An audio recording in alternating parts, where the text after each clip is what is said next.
Thanks for joining us for episode number 486 of the West Tigers podcast, a post-game edition of the pod. Unfortunately, it is another post-loss edition of the West Tigers podcast. This time going down by 3 points, which is, I'd love to know the stat on that. Have we ever lost a game by 3 points before? I don't quite remember that, but it could have been the first, but it was 16 points to 13, the final score, after trailing 12 points to nil against Parramatta. And Nick was out at the game. Josh, were you at the game? No, No, Joel. No, no, no. no. I was home on the couch. So. That's it. You've been to the movies. Now, speaking of movies, we're going to do, instead of one word, we're going to do either a movie title or a song to sum up the West Tigers or the West Tigers afternoon or whatever you want to do, however creative, however much creative you want to be. I've got a whole list of them. We've got the ones off the West Tigers podcast forum as well. Nick, what have you got for us after attending the game today? Yeah, I'll give you a few. So I've used this one before, Groundhog Day, but I figure that's a bit boring Yep. because it's just too repetitive. Yeah, by definition, yeah. Yeah, exactly, exactly. If I think about some songs, I'm just looking through the list. So a good one by REM, "Everybody Hurts." hmm So it's probably you could dedicate that to all West Tigers fans at the moment. Everybody hurts, and it's week after week we are all hurting. Uh, how about this one by Green Day, "Boulevard of Broken Dreams"? Yeah, That's we all live in a boulevard of broken dreams. yeah, yeah. But the one I'll go with, actually, when I was in the office on Friday afternoon, we had a bit of a sing along to some Spotify ballads, and one that I put on, which I absolutely love, and not so much the original, but there's a couple of really good remakes. "The Sound of Silence." Yeah. I think that just describes West Tigers and our future hopes very well. Yes, very dark and not much to look forward to. So that's my song. Yeah, hello, darkness, my old friend. It's the Correct. first line of that song. Yes, which is the life of a West Tigers fan. What about you, Josh? Well, I considered Kenny Rogers the gambler. You got to know when to hold him, and you've got to know when to fold him. And I think we probably need to fold him this year. But and it's unfortunate because Nick did steal my thunder here a bit. I had "Everybody Hurts" by REM. I've got it up here on my screen, ready. You know, when your day is long and the night is yours alone. When you've sure you've had enough of Yeah. this life, well, hang on.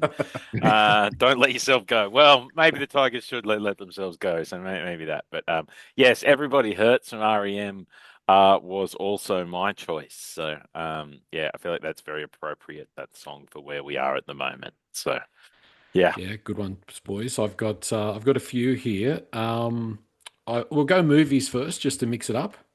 I've got and I did this as the game went on, so some of these are around where we were in the game at different points. But I've got zero dark 30, zero being the most operative word for 60 minutes. We were sitting on zero. Certainly nowhere near 30. Groundhog Day, I had, of course. Zombie Apocalypse, because we were playing like zombies for about 60 minutes. Dumb and Dumber, that's Parramatta and the West Tigers today. How the West was won. Well, that's a good one, I thought. All Quiet on the Western Front when we couldn't score a try. Along that same vein of cowboy, Western movies, The Magnificent Seven, but it's now seven losses in a row. And did we have a Magnificent Seven out there today? I don't know about that. There's a couple of others. No, all the rest of the songs. Okay, so shut down, turn off. I think that's probably Yeah. good advice for West Tigers fans. I've got Puff the Magic Dragon because thank God for the those magic dragons who are keeping us away from the spoon. Slip sliding away. That's West Tigers. I should be so lucky. I've got My Way. The old Frank Sinatra song. Mistakes. I've made a few. Yeah. Josh, I hope you got the stats on the mistakes from that game today because we're going to run through those. And I have got here Bye Bye Bye because thank God we've got the Bye Bye Bye this weekend. That's going to be fantastic. 19th Nervous Breakdown, which is for you, Nick. Mm. How I feel tonight, comfortably numb. In other words, I'm not feeling it too much. I don't know if it was just expectation or it's just repetitive, but not feeling too disappointed because, yeah, just the life of the West Tiger is that kind of thing happens. And this is a cryptic one, right? We'll see if we'll test your brains, guys. The House of the Rising Sun. Now, bear in mind, I wrote this down after 60 minutes when we were sitting on 0 points.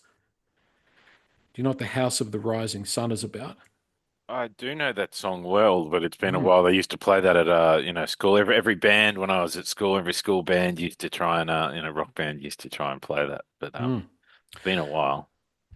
Well, it's about an establishment where the ladies of the night might work.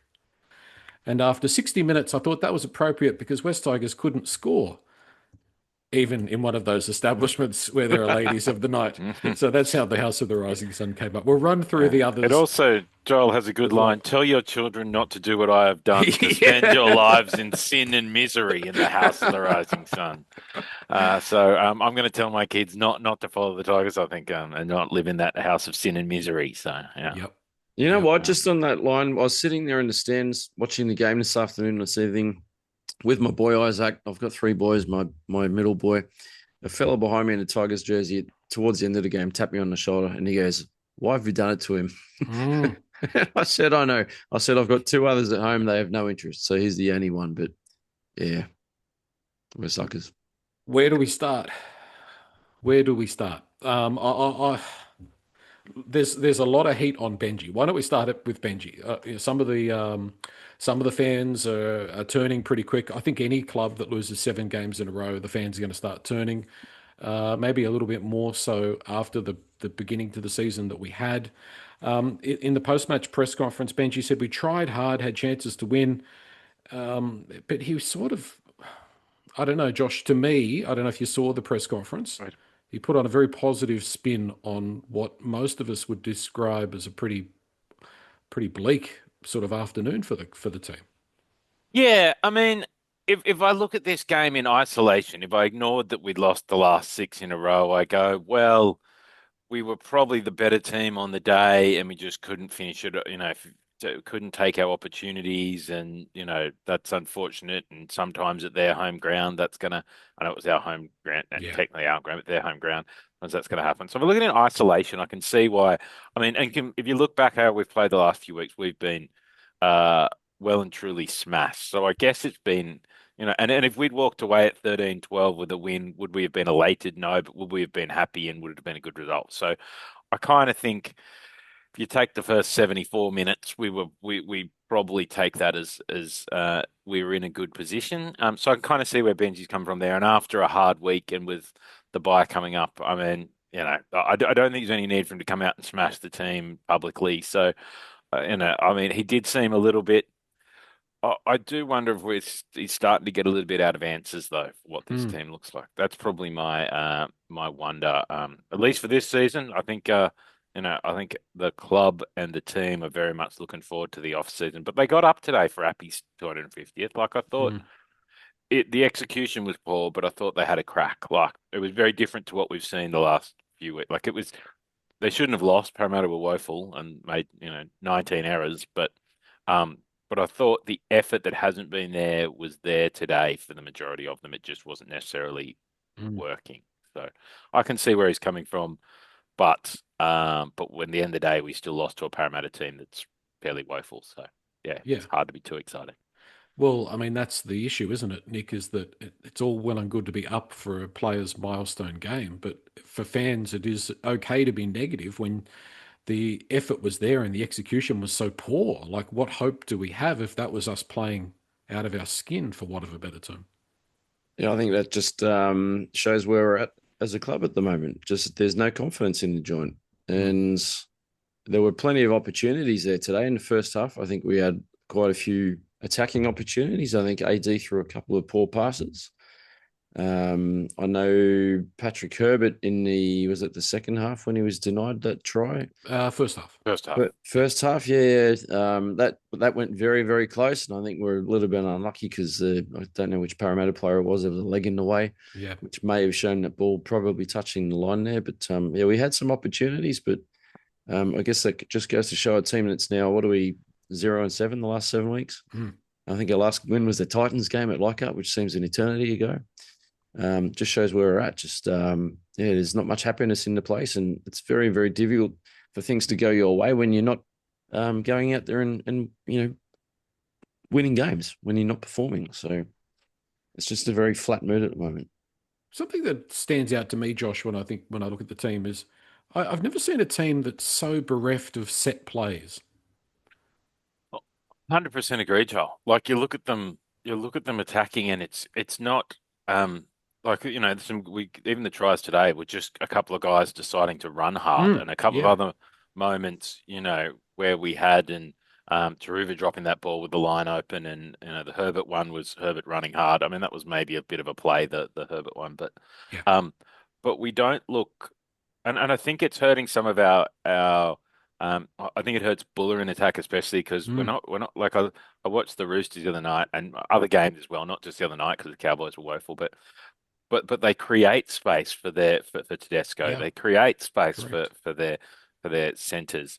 Um, Ours don't ever seem to be running into gaps or Mm, space.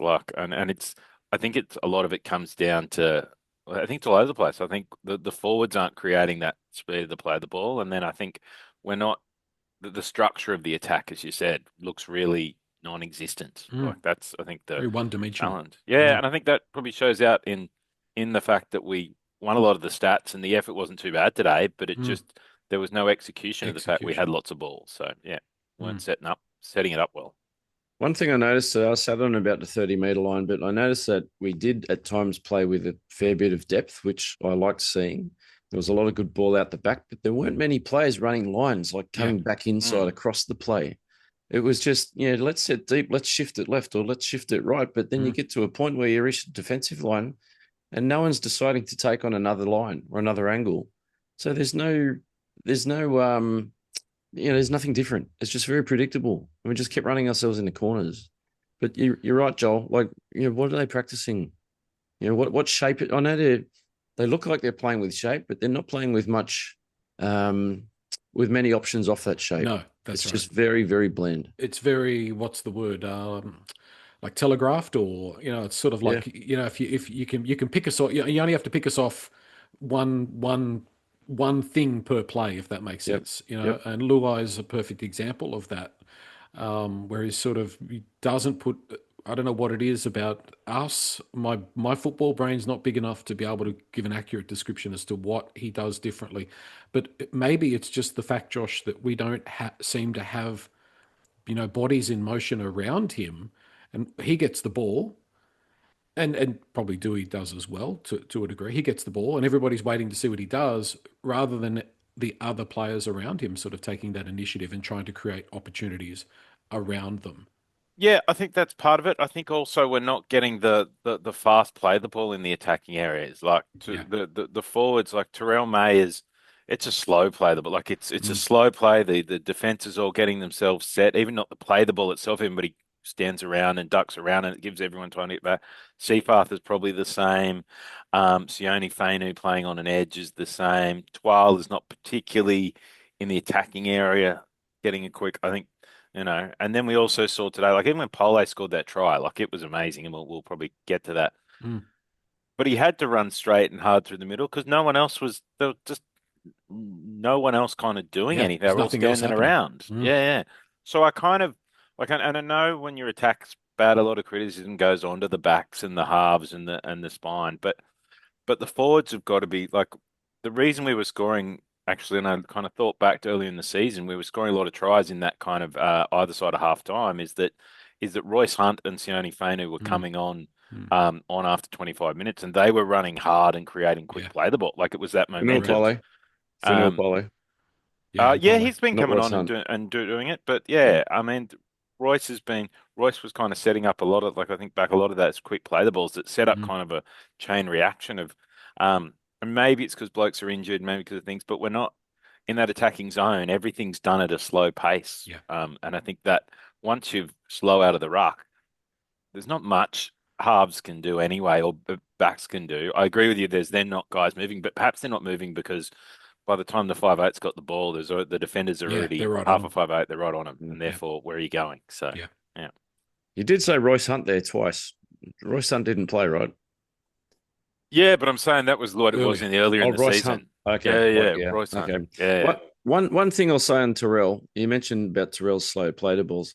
He gets tackled one of two ways, right? When he gets tackled standing up, that gives the defensive Mm. team or defensive players the ability to hold him there for an extended period, which slows the play ball mm, down. When he finds the ground, he always ends up on his back. mm. Yeah. So he's been rolled over, and he's not a athletic guy. He takes his time to sort of straighten up and then play the ball, which is obviously what you're saying, Josh. He's very slow in that regard. So yeah, very frustrating, but yeah, very lumbering as well. Mm. What about Benji's call saying that he thought Adam Doueihi was outstanding? Would either anybody describe Adam's game today as being outstanding? No, I think AD was trying hard. He had moments where he was good, and I'm not just talking about the try where that was a good solo effort, that run. I think he ran close to 15 meters and beat Mm. quite a few players with a bit of a stepping run back in towards the post there. But um, he played with a lot of effort and intent. He was clearly out there to try and right some wrongs from the last week as well. When he scored that try, he stared down the Parramatta fans, which was right in front of their home crowd, and Mm. gave them a bit of a glare. But he also threw a couple of poor passes. That cutout pass he tried to throw to To Ruva River. that went way over his head and out Mm. over the sideline. I thought that was very average. You don't remember that one, Josh? No, I remember the one that threw the drop with the line open that This was hit He a him in the dropped. crossbar. Yeah, breadbasket. he dropped that one. Yes, he should have taken that. It was slightly behind him, but he should have taken that. But he did throw one in the. I think it might have been the first half. Then went way over to River's head. Like it Oh was. yeah. Okay. You Yep. would have had to be Yep. 7 foot I 8 to be remember. able to try and catch it, and he Yep. still would have had his hands above his head. But Yeah. yeah, look, a lot of them made errors. We mentioned the error count earlier. I know Parramatta made a lot of errors too. It's probably a good 16th versus 15th game, wasn't it? The way it Mm. was played out, and probably a fair result that one team won by 3 points, and sadly it wasn't us. Mm. Yeah, I mean, I wouldn't say Adam was outstanding, but if I compare him to Jerome, he probably was outstanding. And Jerome's on $1.2 million, so um, that's the guy who we're paying the money to be to be the number one man. Like his job is to get stuff going and to win. He's the captain. He's on 1.2 million bucks. He's been woeful the last few weeks, and he was woeful today. So um, that's where it's not going well. And I know he's going next season, but you know what? We're still paying him this season. So Mm. if you're still Mm. getting paid, you got to be showing something. And he's missing tackles. He's not setting up points. He's not creating energy. I don't know why he's out there. He shouldn't be there after the bye. We had 100 opportunities. Like Parramatta kept dropping the ball. Mm. We had more opportunities than you'd normally get in 4 games of football. And for 60, what it was, around 60 minutes, we couldn't score a point. Um, I don't. I think everything that Adam did today, he could do at 13. And I think we Agreed. we need to do something different next year. And I know obviously Luai won't be there, but I don't think we're going to be able to be the team that we want to be if Dewey is the number 7. I said it the other night, Joel. Benji had his opportunity. You Yeah. picked him a week ago. Adam didn't like it. Whether that's the sole reason or not, I don't care. But Benji had the opportunity to put his foot down and say, okay, you're back in the team, but you're playing 13 because we Yeah. want to see what it looks like with Javon on one side, you in the middle, Luai or whoever it is on the other side. And he missed it. So, I mean, yeah, do it next week when we play as it Dragons after the bye.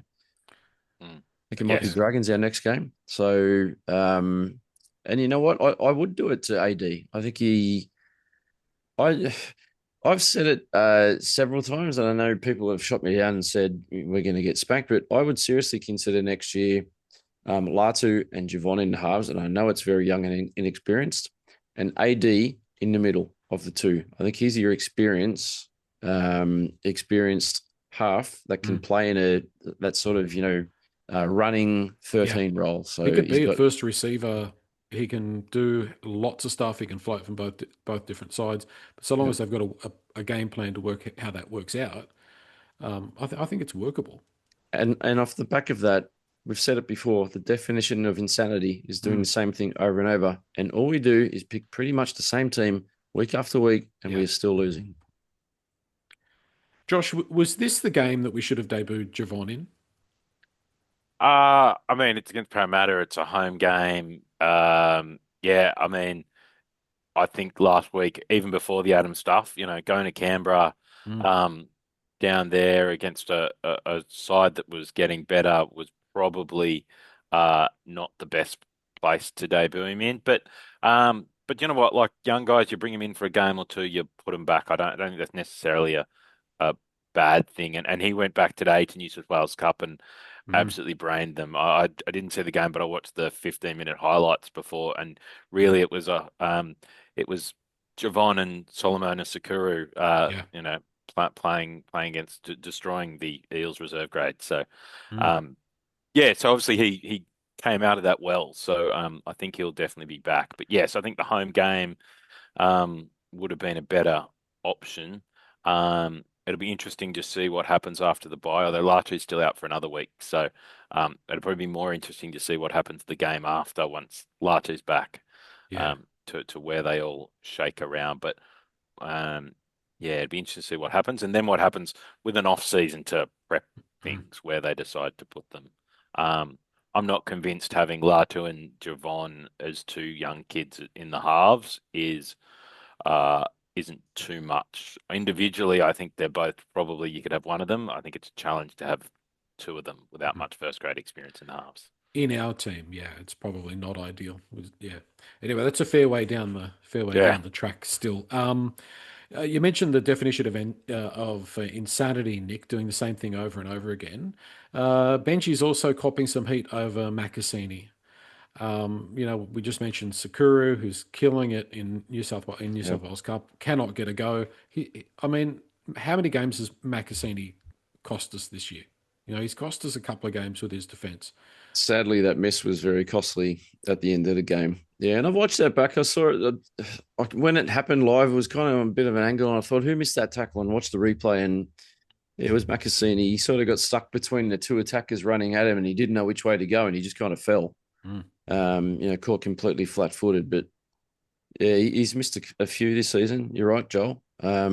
He's been dropped back a couple of times to reserve grade, and I've wondered whether he'd probably sit back there for a number of games in a row and play a bit of cup and get his confidence back up. But Benji just seems to bring him in fairly quickly. Sakuru, maybe it is true. Maybe he's off to the Eels. Maybe he doesn't feature at all in Benji's future plans. It must be the only reason why he hasn't been picked. Yeah, I mean that's I think if he's going and you go, well, Makasini is going to be here next year, like you do with an eye to the future. You take it and you go, he's 18, he's going to have some problems because otherwise you'd have Toa and Herbert in the centres. That's Toa was on the bench today, so he's obviously fit to play. So, Mm. look, I mean, yes, Matt Magazine let that try. I think that was, it was fairly horrible defence, he has done that a few times, but on the other hand, we should have been up by 3 or 4 tries by that stage. Parramatta I think went 20 minutes without completing a set, so it looks like that try cost us the game. Well, no, the first 74 minutes cost us the game. So And the Appy penalty for the high shot that he gave away a minute before that shocker. as well Yep. certainly didn't help. No. I mean, that is just such a West Tigers thing to do, isn't it? To be leading, to be holding on by your bare fingernails, and you give the opposition an absolute piggyback down the field. With a shoulder charge, like it Yeah, wasn't with a even. shoulder It was a charge. dumb penalty. Yeah, Yeah. yeah. We'll have a look at the West Tigers podcast forum. Not one words, but songs or there is one word submission. It's a good one. It's from Peter A. and it's anhedonia. And anhedonia, I had to look it up. It means the inability to feel pleasure or joy from things you usually like. So, good one, Peter A. That's a classic. Anhedonia.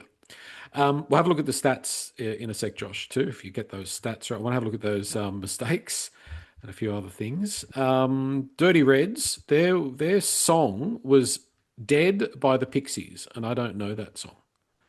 Anybody? You guys know that song? No. No, but I'd like to be dead. I think it'd be very peaceful, to tell you the truth. It would be. You'd never lose again. Mercy Rule, Inside Problems by Andrew Bird, saying, thinks there's some inside problems in the club. Broken Folks, that's obviously the fans. That's Anthony Atkinson and the Running Mates, so I've never heard of either. From Dreams to Dust by the Felice Brothers, which is really, these are actually album covers. These are actually not songs. But From Dreams to Dust, that's West Tigers 2026. That's perfect. The Pretender by Jackson Brown, and that's aimed at Marshall as the coach, The Pretender. Thank you, Mercy. Real good ones. Tiger Lily, Jethro Tull, Thick as a Brick, and movie Groundhog Day. Snake's word was Let Down, or their song was Let Down by Radiohead. And the Snakes movie was Invasion of the Body Snatchers. Where have our players gone? They've all been taken away. Teddy S, Friday the 13th. We're all unlucky and doomed. Mike went for The Eve of Destruction, and the movie being Bad Teacher, and that's aimed at our attack coach, who's a bad teacher. Is that, does anybody know? Is that Hodgson? Is it? Is that Brett Hodgson?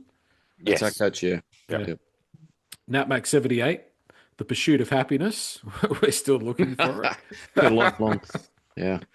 Mac Tiger, Shut Up Your Face. And that was aimed at Adam Doueihi after his try when he was carrying on to the Eels fans and everybody else. And the movie that Mac Tiger went for was They're a Weird Mob, and that's aimed at the club. We keep doing the same thing, expecting different results. Plunder Monkey went for Apocalypse Now as the movie, and the song Basket Case by Green Day. So thank you to everybody that submitted those. We just thought we'd mix it up and do it a little bit different, Nick. Just thought of another one too, a song by Nickelback, Burn It to the Ground. To the ground. I'll see you at Concord tomorrow.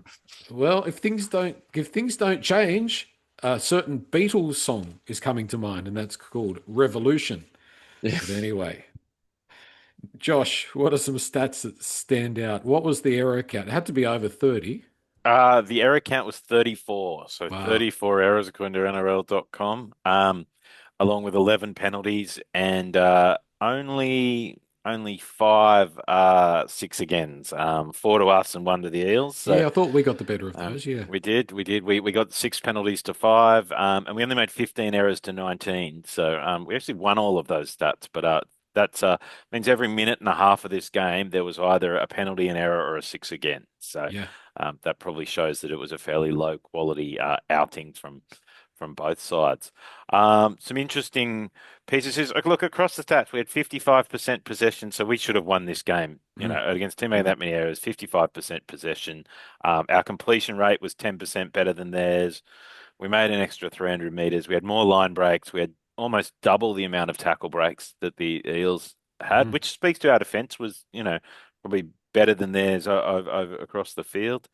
Well, certainly theirs in the first half was good, but their second half defense wasn't as good. Yeah, the second half fell apart, and we just didn't take advantage. And that's probably the story of one of those games where we've dominated everything, but we didn't get on the scoreboard. Probably two other interesting bits that popped up is which I think you would have noticed on the ground is Benji only used technically 3. Charlie Murray came on for the last 3 minutes, but he only used 15 players. So a lot of our guys played, Appy played 80 minutes, Terrell May played 65, but Murray got 3 minutes, and the fourth reserve, Mason, Tristan Hope, and Toa, none of which were used, which, I'm not feeling too bad about any of them individually not being used, but that's kind of an interesting setup for our season. The other thing is Benji's, and I'm just going to confirm this because I looked it up earlier. Benji's coaching record, we're at about 33%, I think. Yeah, I think that's right. Yeah, which is about the same coaching record as one Terry Lamb had with the West Tigers. So, we're hitting some low points there. So, dare I say it, Benji's probably got a better squad than Terry Lamb had. Yeah, I would say that I don't know. That was a fairly good squad, a bit wild, but probably yes, I would say it's probably a little bit better. But Benji's 22 wins out of 67 games, or today would have been out of 68 games at a 32.84 before today, so it would have dropped a little bit. And Terry Lamb 50 games at a 32% win record. So Benji is right in line with the great years we had under Terry Lamb at the Tigers. So yeah. Barry O'Farrell came out supporting Benji, saying he still thinks he's the man for the job, which is always a worry when you're the coach and you've got the full support of the board. That is a worry, Nick, isn't it? Because once a coaches tend to have this sort of period. Like it tends to almost always go the same way, doesn't it? The coach gets appointed, the team responds, the team does okay, but the coach gets some leeway because it's not really their squad, and then they start building their squad and they have some time. But it can be really hard to pull it back. Once you're down in the doldrums as a coach, the pressure is so intense. And I know that Benji's got that contract. He can't lose either way, and he'll pick up another job in the media straight away. But it's a massive task he's got in front of him. Yeah, it's huge. And you're right, he does have the backing of the board and the club. So he's going to be there for a while. I did say if we lose the next 4 or 5 games by 30, 50 points, that how does he continue on? Like I could see him actually putting his hand up and saying, I'm not going to do it. I'm going to stand down, which could possibly be in the best interest of the club. But then you think the best about interest of Benji. yeah. Well, yeah, best interest of Benji and the club as well. But then you think about the players that are tied to him. So you're potentially going to lose a lot of people like Terrell May. You may lose the Fainu boys, and I'm not sure who else.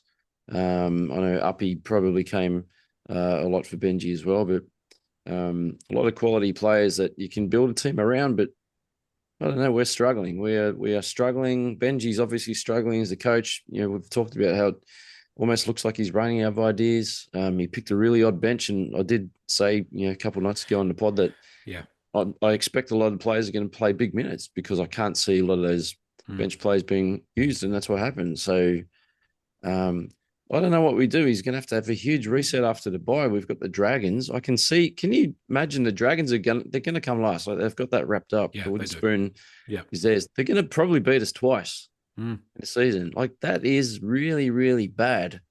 And then we've got the Roosters.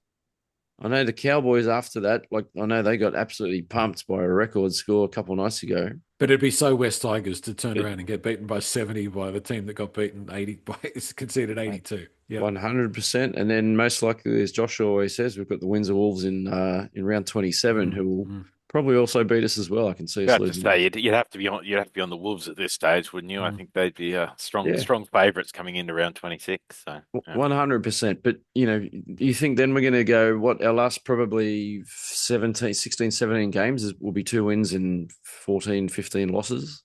Like that is very, very difficult to come back from. And you've got to go into a long off season. I know a lot of players are going. There's World Cup at the end of this NRL season, so a lot of players are playing in that. They're going to have extended breaks. The rep players are going to come back for preseason, and Benji's going to have to fire him up and get him going again. And apart from Jake Averillo, who else have we got coming in that's going to make a significant difference next season? Well, we've got one guy who it looks like is heading our way. We'll talk about him shortly. Yeah. Let's just go back to the bench, Josh. We were all critical of the bench that was named. I think a more impactful bench, and there were a couple of options there. I've got to give Tony Suker a rap. I thought he went really well on that right edge when he came on, played with plenty of energy.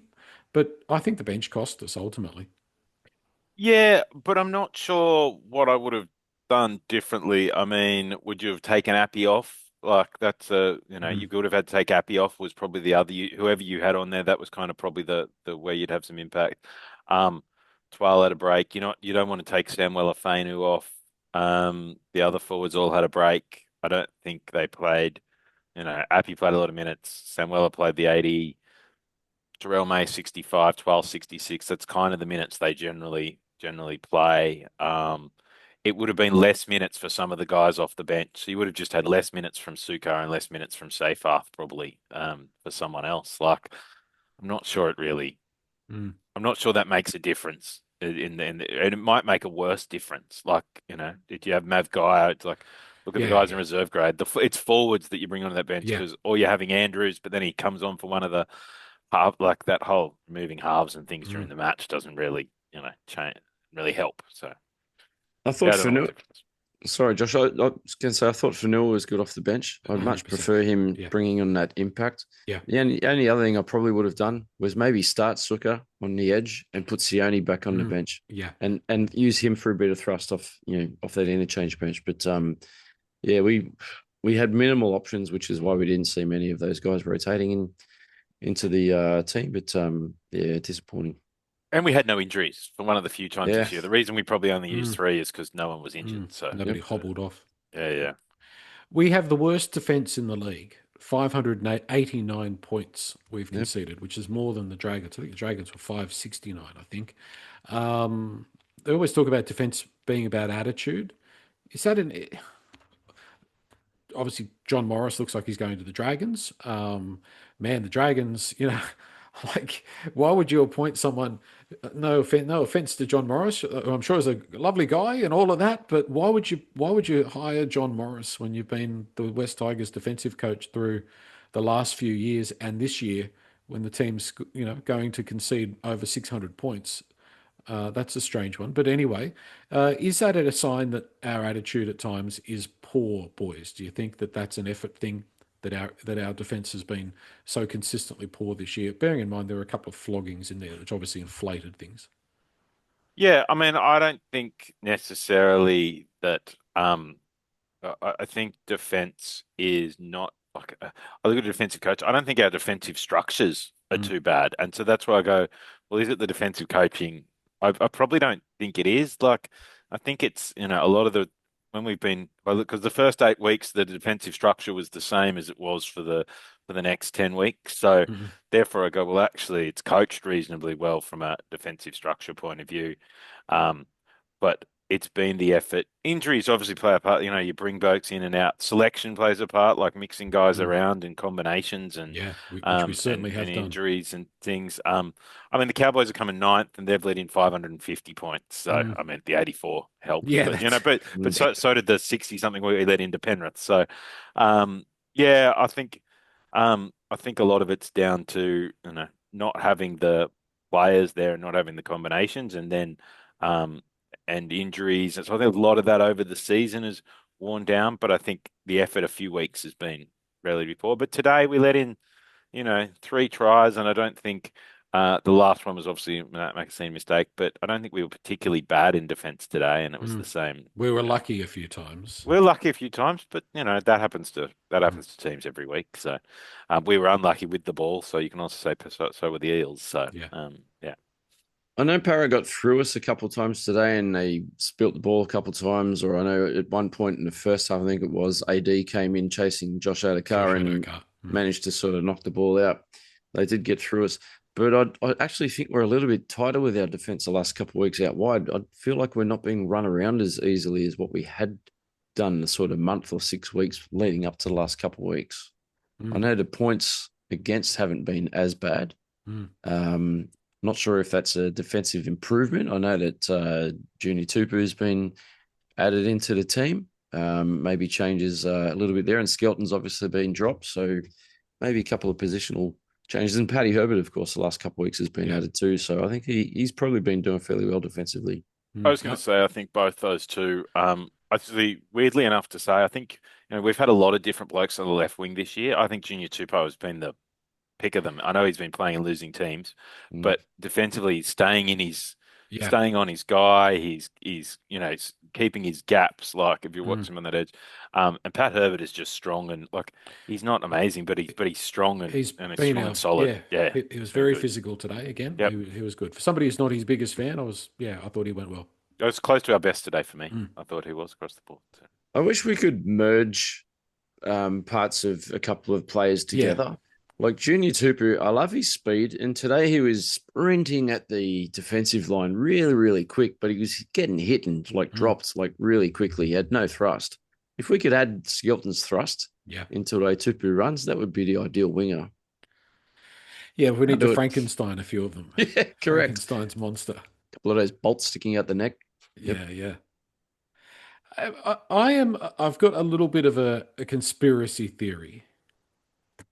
Samuela Fainu is not staying at the West Tigers. He's taking big money from PNG, and that's what's been that is what has been at the crux of all of the fallout. Because obviously there's a link there with Luai. It's a huge conspiracy theory, given these two brothers are still at the club, and obviously, um, by the look of it, are considered long term propositions. But I don't know. I can't help but feel there's something going on there with Samuel Afenu. I agree.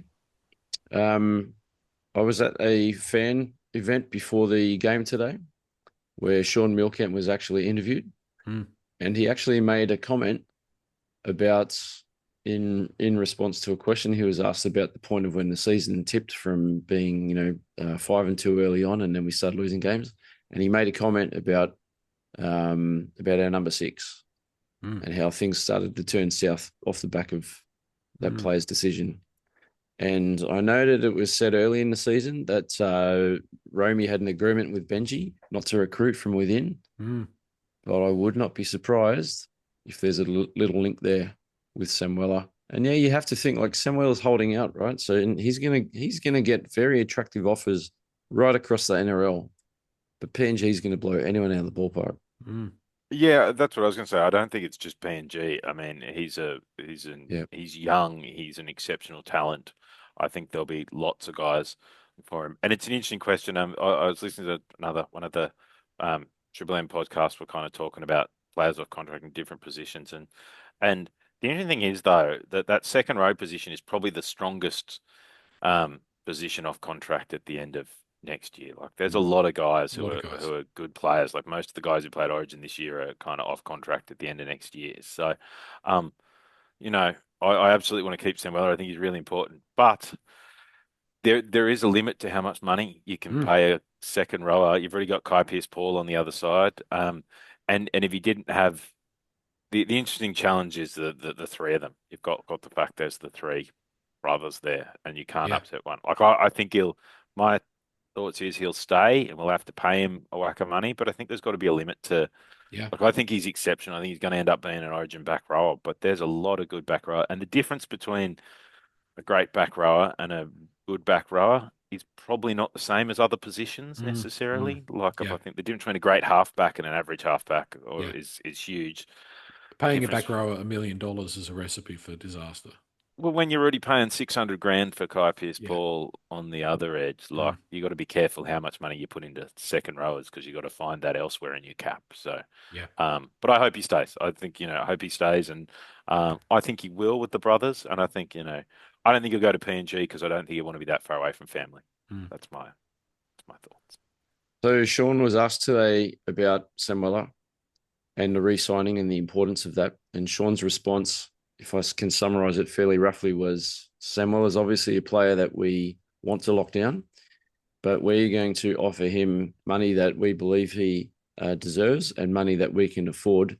And he said if the team's out there is going to offer him $2 million to go, then if he wants to take it, we're not going to offer ridiculous money to keep him. So which is good. It's all right. It is good, but I'm very worried that he's not going to be around. Yep. Yeah. I mean, given what we've been through, if there was a signed contract in someone's desk, you'd think that would be out and about in the media to try and get carry a little bit of good will. The fact that this is just dragging on, it makes me start to think those things. And hey, haven't we found out that a lot of these conspiracy theories end up being right? Yeah. Anyway, that's a whole other thing.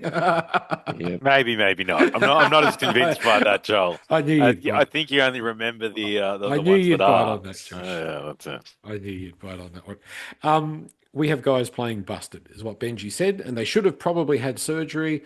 I think they should have had surgery a couple of weeks ago when the season was over. Is that setting us up for failure next year? I hope we've got good medical advice that is these guys are going to go off and have their surgery, but be fit and firing and ready for round one when Joel spends a whole lot of money to go to Las Vegas and see them playing. So I do have a bit of a vested interest there. But Nick, I mean, we've known it, haven't we? Buller, Doueihi, Makasini, there's guys that are playing broken, and you can tell that they are. It's got to happen now. The season's over. You do it now, surely to God. Yeah, you'd think so. Even Uppy, 250th game today, which was amazing. But Sean also said today, Uppy was meant to be out for 4 weeks and was out for one and came back. And he mentioned how he cannot believe and can't understand how the amount of physical, work and impact that he puts his body through, that he's still going. So you're right. A whole bunch of them are physically busted up and probably should have, taken that option to, opt out of the rest of the season and have that surgery. But it is going to impact us because I'd have to list them all down and see who's meant to be playing in the rep games at the end of the season. But if they're going to be playing rep games and then having surgery, like some of these guys, I can imagine might not be back until January. or mid-January, Mm. which doesn't Yeah, give much time before your Vegas trip. Mm. yeah. Well, I mean, if you're playing in the World Cup, you're probably not back starting training even Yeah. without surgery till January because you've got to have 9 weeks off Yeah. between the last game. So, and you know what? It's a really interesting one with that. Like, how many of these guys have decided, well, I'll put off surgery because I won't want to play for my Mm. country in the World Cup, which, Mm. Yep.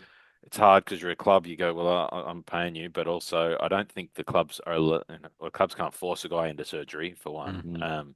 So I'd be interested to see what happens there. But as you said, there's a bunch of them. I know Macasini. I heard during the week they were talking about Terrell May is on a restricted training times. He wasn't at one of the sessions. They were like, oh, that's because he's on restricted Mm. duties. He can't train as much as the other guys. Macasini, Doueihi, as you said. Twal came back early from that injury. Appy came back early from injury. Herbert had the injury and came back. He looks all right, but there's a lot of guys there, plus the ones who are still out Mm. with injury. That's a lot of our team who will not have much of an off season, you'd imagine, Yeah. in some cases. So that hopefully they're on the field, Joel, and not us sitting in the stands with you at the Hmm. start of the Yeah. start of the Vegas game. So The season is a long season, isn't it? When you think about there's two teams that are still going to be playing in 9 weeks' time from now. You know, like our season has still, we've still got four more games, but 5 more weeks of the season to go. It just seems so long. And do you think, Nick, that's because we're out of finals contention and we're looking at the finish line in a different way? But to me, it just feels like it's just dragging on. I was going to say, I think a lot of it's to do with the fact that we don't win many games. So Mm. every season drags. I always love getting to the end of our round 26 or round 27, our final round of the regular season, because that's us done. Yeah, Then I can, always. then I can, lower the anxiety levels and just watch finals footy, and doesn't really matter what happens. But 100%. I think because it's been 15 years of failure and 15 years of exactly the same stuff. Groundhog Day, The Sound of Silence, Mm. pain. It all drags on. I'm yeah, I gonna, mean the yeah, World Cup doesn't finish till the 15th of November. yeah, it's That's A crazy, lot isn't of it? footy. insane. Yeah. Am I right in saying that the buy has come at just the right time for the West Tigers podcast? 100%. Absolutely. Yeah. Last topic. It looks like Jaden Brayley is going to be signing with the club for 2 seasons. Can obviously play at hooker, so will be a very good deputy to Appy. But there's also some talk that he could be considered for the 13 role. Or I would say, Josh, that this is potentially an ideal straight out of the box number 14. I agree. I think it's a very good signing. I think he sits on the bench well. I think the advantage to that is two advantage. I mean, one obviously is an experienced player, comes with a good reputation as a great trainer and a leader. He's at 170 NRL games. But in that, if I look at the bench and I put him on there today, you got Tristan Hope on there. He's only can only play hooker. Like that's Mm. all he can do. Yeah, Um, but you've got Brayley who played 5 of the last 6 games for the Raiders at lock. He can come off the bench. He can play at hooker. But then when Appy comes back yeah, on, you can move into lock. You can get a bit more minutes out of there. Twal can go off. It gives you a bit more variety on that bench. You're not carrying a hooker who's only playing 10 or 15 minutes. I know some people would be concerned about Hayward, but I don't want Hayward spending next season playing 10 minutes off the bench either. Mm. Like You want him that's playing that New South that's Wales Cup. yeah, Mm. correct. I want him playing lots of minutes, getting a few games up there. Maybe Yeah, he plays occasionally, comes off the bench, or if Appy's injured or out, he comes up. I don't think he can be a backup hooker for his own development. Whereas mm. Brayley doesn't need developing. He's 30. He can sit on the bench and play 15, Yeah. 20 minutes every week and be perfectly happy with that. So I think the club has I mean they need to make some more signings. I think we've still got 7 empty spots, but I think that's a Mm. really good signing, a really smart signing for the structure of our squad, but also to bring some leadership and some experience. Like he has good reputation for being a really hard trainer and a good leadership guy and culture guy. So Mm. It looks like, Nick, for 27, there'll be no big sugar hit kind of signing, but it's these kind of signings like Brayley, like Avarillo, who I know we're paying a fair bit of money for, but he's not a like a superstar player that we're buying and putting all our hopes in. But strategic recruitment we seem to be moving in the right direction. I'm not upset we missed out on Blore. Blore wanted too much money apparently, but even at the right money, I wasn't overly enthusiastic about that. but it's still prop. When you look at 2027, you still think we're one prop short. Yeah, I agree. What's Corey Horsburgh decided to do? Is he still a free agent? Well, I think he'd like to go to Queensland, but I don't Yeah. think there's going to be many opportunities for him to go to Queensland. Yeah. Sydney's closer. I don't know who else is available. I don't know who else is available. We do need a prop. We 100% need a prop. We need to get Sione back into the prop rotation as well. And if you're talking about someone like Jaden Brayley potentially being a 13, or maybe Benji will say, hey, AD, you're going to be 13, then, that opens up an opportunity for Twally to even go back into the prop. So, yeah, I don't know. It's going to be a very interesting offseason. Like Josh said, I didn't realize we had 7 spots available. So that's quite a few places to fill. Yeah. At least. Yeah. And some of those, I imagine, will be filled with a couple of the ones at the bottom with guys who are already here. Like you'd imagine Suka probably re-signs, given he's played quite a few games. Probably has, maybe he already has, and it just hasn't been announced because it's not, that exciting. But yeah, there's still a few spots. I agree. Prop is the one where, having a look at the roster for next year, that's where we need to fill that up and boost that. And yeah, I like you got Hunt coming back. As you said, Twal maybe pushes into if we play a different lock, you kind of got Twal, Seafarth, May, Hunt, Pole, Fainu. It becomes a bit boost. Well, we're playing those 3 props of the 3 middle kind of lock rotation.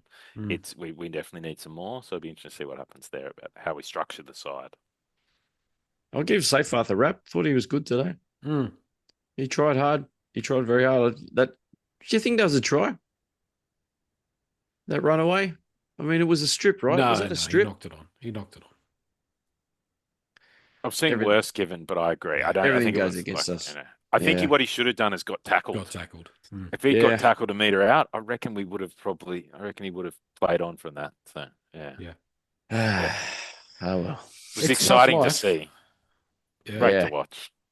It's a tough life being a West Tigers fan, and I'm finding it very exhausting at the moment because I don't know where we're going in terms of like the halves and things like that. So I think the buyers come at a good time to refresh and reset. I reckon Javon Andrews is going to be playing in the next round.